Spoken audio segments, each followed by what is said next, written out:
आज हम बात करने वाले हैं भारत के 3 ऐसे सपूतों की जिन्होंने हंसते हंसते देश के लिए अपनी जान दे दी। ये कहानी है भगत सिंह, सुखदेव और राजगुरु के बलिदान की। तो चलिए साथ मिलकर उनके इस सफर के एक एक पल को समझते हैं। जानते हैं, इस कहानी की शुरुआत हम इसके अंत से करेंगे, उन आखिरी लम्हों से जब लाहौर सेंट्रल जेल की हवा में एक अजीब सी खामोशी भी थी और क्रांति की गूंज भी।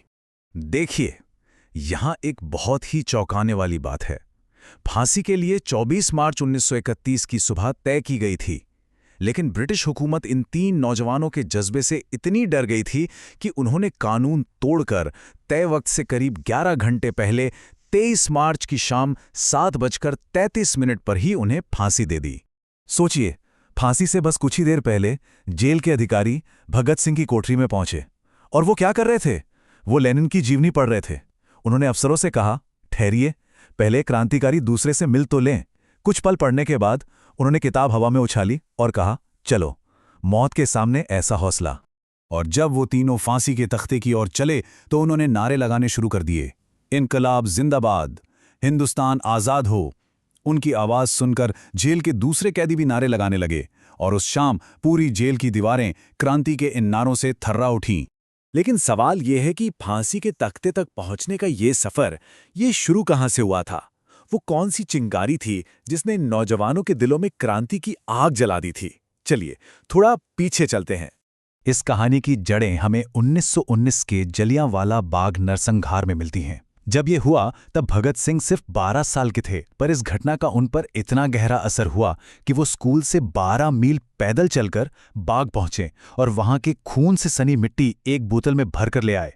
शायद यही वो पल था जिसने उनके अंदर क्रांति का पहला बीज बोया।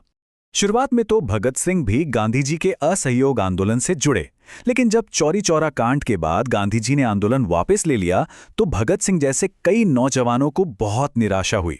उन्हें लगने लगा कि अंग्रेजी हुकूमत के खिलाफ सिर्फ अहिंसा से काम नहीं चलेगा, आजादी के लिए सशस्त्र क्रांति का रास्ता अपनाना ही होगा। और इसी सोच के साथ Bhagat Singh Hindustan socialist republican association यानी HSRA से जुड़ गए, जिसे चंद्रशेखर आजाद जैसे बड़े क्रांतिकारी चला रहे थे। इस संगठन का एक ही मकसद था, देश के नौजवानों को क्रांति के लिए तैयार करना, सेवा, त्याग और बलिदान के रास्ते पर। और बहुत जल्द HSRA को एक्शन में आने की एक बहुत बड़ी और दुखद वजह मिल गई। ये वजह थी पंजाब केसरी लाला लाजपत राय की मौत का बदला लेना। हुआ ये कि 30 अक्टूबर 1928 को साइमन कमीशन का विरोध करते हुए लाला लाजपत राय पर पुलिस ने बेरहमी से लाठियां बरसाईं। इन चोटों की वजह से 17 नवंबर को उनकी मृत्यु हो गई। क्रांतिकारियों ने इसे देश का अपमान माना और ठीक 1 महीने बाद 17 दिसंबर को उन्होंने इसका बदला ले लिया। तो प्लान क्या था? असल में निशाना था police superintendent James A Scott, जिसने लाठीचार्ज का ऑर्डर दिया था। लेकिन यहां एक गलती हो गई। स्कॉट की जगह assistant superintendent John P Sanders बाहर आ गया। उसे स्कॉट समझकर राजगुरु और भगत सिंह ने गोलियां चला दी और चंद्रशेखर आजाद ने कवर फायर देकर उन्हें वहां से भागने में मदद की। सैंडर्स की हत्या के बाद क्रांतिकारियों ने एक और बड़ा कदम उठाने का फैसला किया। एक ऐसा धमाका जिसका मकसद किसी को चोट पहुंचाना नहीं था, बल्कि बहरी हो चुकी ब्रिटिश सरकार के कानों तक अपनी आवाज पहुंचाना था। उस समय सेंट्रल असेंबली में 2 ऐसे बिल लाए जा रहे थे जो भारतीयों के हक छीन लेते। एक था ट्रेड डिस्प्यूट बिल, जो मजदूरों को हड़ताल करने से रोकता, और दूसरा पब्लिक सेफ्टी बिल, जो सरकार को किसी को भी बिना केस चलाए जेल में डालने की ताकत देता। क्रांतिकारियों ने तय किया कि वो इन काले कानूनों का विरोध करेंगे। तो 8 अप्रैल 1929 को भगत सिंह और बटुकेश्वर दत्त ने सेंट्रल असेंबली के अंदर बम फेंके। साथ में कुछ पर्चे भी फेंके जिन पर साफ साफ लिखा था, बहरों को सुनाने के लिए जोरदार धमाके की जरूरत होती है। ये उनका मैसेज था जो वो पूरी दुनिया को देना चाहते थे। और यहाँ एक बात समझनी बहुत जरूरी है। इस मिशन का पहला मकसद था कि किसी को कोई नुकसान ना हो। वो बॉम्ब बहुत कम ताकत के थे और उन्हें जानबूझकर खाली जगह पर फेंका गया था। ये हिंसा नहीं, एक सांकेतिक विरोध था। और मिशन का दूसरा मकसद, जो शायद ज्यादा बड़ा था, वो था गिरफ्तारी देना। जी हां, भगत सिंह और बटुकेश्वर दत्त वहां से भागे नहीं। उनका असली प्लान तो अदालत को एक मंच की तरह इस्तेमाल करना था, ताकि उनके विचार पूरे देश में फैले। और यहीं से उनकी जिंदगी का वो आखिरी दौर शुरू हुआ जो अदालत के कटघरे से होते हुए फांसी के तख्ते तक पहुंचा।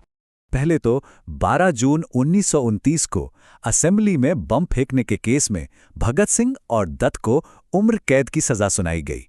112 ये सिर्फ एक नंबर नहीं है। जेल में रहते हुए भगत सिंह और उनके साथियों ने राजनीतिक कैदियों के अधिकारों के लिए 112 दिनों तक भूख हड़ताल की। ये एक ऐतिहासिक हड़ताल थी जिसने ब्रिटिश सरकार को हिलाकर रख दिया। लेकिन फिर कहानी में एक नया मोड़ आया। असेंबली में जो पिस्तौल भगत सिंह ने सरेंडर की थी, फोरेंसिक जांच में पता चला कि वो उसी पिस्तौल से चली गोली थी जिससे सॉन्डर्स की मौत हुई थी। बस इसी सबूत के आधार पर सॉन्डर्स मर्डर केस फिर से खुल गया। इस केस में लंबी सुनवाई चली और आखिर में 7 अक्टूबर 1929 को वो फैसला आया जिसने पूरे देश को स्तब्ध कर दिया। भगत सिंह, सुखदेव और राजगुरु को फांसी की सजा सुनाई गई। उनकी जिंदगी भले ही खत्म हो गई, लेकिन उनका बलिदान अमर हो गया और उनकी विरासत आज भी हमारे बीच जिंदा है। अपने आखिरी खत में भगत सिंह ने लिखा था, मेरा नाम हिंदुस्तानी क्रांति का प्रतीक बन चुका है। अगर मैं हंसते हंसते फांसी पर चढ़ जाऊं तो देश की माताएं चाहेंगी कि उनके बच्चे भी भगत सिंह बने। वो जानते थे कि उनकी शहादत उनके जीने से भी ज्यादा बड़ी क्रांति लाएगी। उनका बलिदान आज भी हम सबसे एक सवाल पूछता है। उन्होंने जिस आज़ाद, बराबर और न्यायप्रिय भारत का सपना देखा